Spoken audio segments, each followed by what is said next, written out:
என் மாமியாருக்கு என் மேலே ஒரு ப்ரிஜுடைஸ் மென்டாலிட்டி இருக்குது. எனக்கு ரொம்ப நான் கடவுள்கிட்ட கூட கோரிக்கையாக வச்சுருக்கேன், அவருக்கு அமையிற பொண்ணு, அதாவது எனக்கு எனக்கு ஒரு சிஸ்டர் மாதிரி, எனக்கு அது மாதிரி யாரும் இல்லை, பிரதர் தான் இருக்காங்க, ஒரு சிஸ்டர் மாதிரி அவங்களுக்கு அமையிற பொண்ணுக்கு என் மாமியார் வந்து அவங்க மேலே எந்த ஒரு ப்ரிஜுடைஸ் மென்டாலிட்டியும் இருக்கக்கூடாது.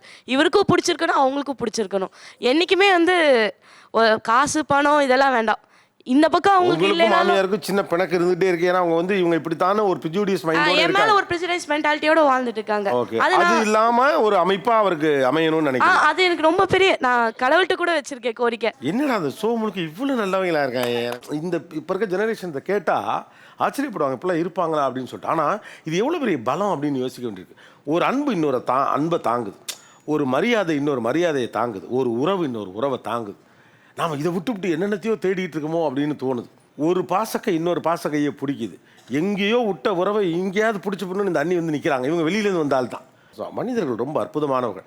நான் எப்போதுமே சொல்லிக்கிட்டே இருப்பேன், இந்த உலகத்தில் மனுஷங்க உங்களை ஏமாத்தினாலும் பரவாயில்ல, உங்களுக்கு துரோகம் பண்ணாலும் பரவாயில்ல, என்ன வழி கொடுத்தாலும் பரவாயில்ல, கடைசியிலே நீங்கள் மனுஷனை தான் நம்பணும் அப்படின்னு. இதை சொல்கிறப்ப சில நேரத்தில் எனக்கு சந்தேகம் வரும், ஒருவேளை இல்லையோ அப்படின்னு. ஆனால் அப்படி சந்தேகம் வர்றப்ப சம்மட்டியால் எடுத்து அடித்த மாதிரி இருந்துச்சு இந்த ஷோ.